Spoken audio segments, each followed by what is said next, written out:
पश्चिम Asia के खाड़ी देश या फिर अरब देश एक बार फिर से चर्चाओं में है। गल्फ क्षेत्र में मुख्य रूप से दो देशों का ही दबदबा रहा है। पहला सऊदी अरब, दूसरा संयुक्त अरब अमीरात, जिसे आप यूएई के नाम से भी जानते हैं। मिडिल ईस्ट में इन दोनों का कद काफी बड़ा है। दोनों देशों को लंबे समय तक एक दूसरे का सबसे भरोसेमंद साझेदार माना जाता रहा है। यूं कहें कि खाड़ी क्षेत्र के ये दोनों दिग्गज सऊदी अरब और संयुक्त अरब अमीरात कभी एक दूसरे पर जान छिड़कते थे। जब खाड़ी में मुसीबत आई तो दोनों एक दूसरे की ढाल बनकर खड़े रहे, मगर आज दोनों के बीच दुश्मनी हो गई है। सऊदी अरब ने यमन में एयर स्ट्राइक की है। ये स्ट्राइक सऊदी अरब ने बीते शुक्रवार को यमन के दक्षिणी प्रांत के हदरामौत में हुई, जहां अलगाववादी संगठन सदर्न ट्रांजिशनल काउंसिल एसटीसी के एक ठिकाने को निशाना बनाया। इस एयर स्ट्राइक में 20 लोगों की मौत हुई है और 20 लोगों के घायल होने की खबर सामने आई है।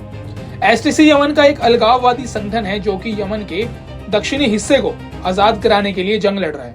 इस संगठन को संयुक्त अरब अमीरात का समर्थन मिलता है। यह एयर स्ट्राइक भी ऐसे समय में हुई जब 2 दिन पहले ही यूएई ने यमन से अपनी सेना वापस बुला ली थी। सऊदी अरब ने यूएई को देश से अपनी सेना बाहर निकालने के लिए 24 घंटे का अल्टीमेटम दिया था।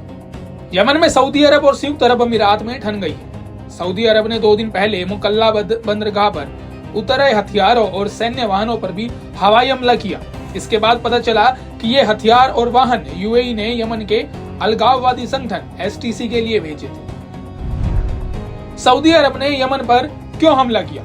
सदर्न ट्रांजिशनल काउंसिल एक सशस्त्र अलगाववादी संगठन है जिसे यूएई का समर्थन प्राप्त है। एसटीसी का मकसद यमन को उत्तर और दक्षिणी 2 अलग देशों में बांटना है। इसके बाद वह दक्षिणी यमन में अलग सरकार बनाना चाहता है। यमन 1990 से पहले 2 हिस्सों उत्तरी और दक्षिणी यमन में बटा हुआ था। एसटीसी की फौजों ने हदरामौत और अल मना जैसे तेल और गैस समृद्ध इलाकों पर कब्जा कर लिया। 15 दिसंबर को एसटीसी ने अभियान के पहाड़ी इलाकों में हमला किया। इसके जवाब में सऊदी अरब ने हदरामौत के वादी नहाब इलाके में चेतावनी के तौर पर हमले किए। सऊदी अरब ने साफ कहा कि अगर एसटीसी पीछे नहीं हटा तो आगे और कड़ी कार्रवाई होगी।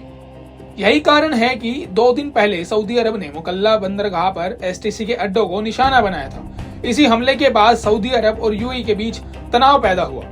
दरअसल यूएई का समर्थन एसटीसी के साथ है, वहीं सऊदी अरब का समर्थन यमन की सरकार को प्राप्त है। आपको बता दें कि यमन का निर्माण इन 2 देशों के कारण ही हुआ था। यमन पर किन गुटों का है कब्जा? यमन के 5 हिस्सों पर अलग अलग गुटों का कब्जा है, जो कि इस प्रकार है। हूती विद्रोही। हूती विद्रोही खुद को अंसार अल्लाह मतलब अल्लाह के मददगार कहते हैं। इसे ईरान का समर्थन प्राप्त है। यमनी नेशनल रेजिस्टेंस फोर्सेस, यह बल हूती विद्रोहियों के खिलाफ लड़ता है और यमन की अंतरराष्ट्रीय स्तर पर मान्यता प्राप्त सरकार का समर्थक माना जाता है। इसे सऊदी अरब व यूएई का समर्थन हासिल है। हदरामी एलीट फोर्सेस, इस बल को यूएई का समर्थन हासिल है और इसका मकसद अल-कायदा जैसे आतंकी संगठनों के खिलाफ कार्रवाई करना है। सदर्न ट्रांजिशनल काउंसिल, यह संगठन दक्षिणी यमन की आजादी की मांग करता है। इसे यूएई का समर्थन मिलता है। इसके एक हिस्से पर अंतरराष्ट्रीय मान्यता प्राप्त सरकार का नियंत्रण है। इस सरकार को सऊदी अरब का समर्थन प्राप्त है।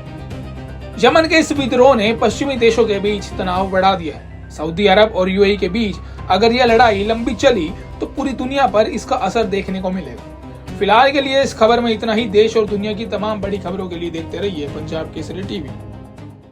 हमसे जुड़े रहने के लिए हमारे YouTube चैनल को सब्सक्राइब करें और नई वीडियो की नोटिफिकेशन के लिए बेल आइकॉन को दबाएं।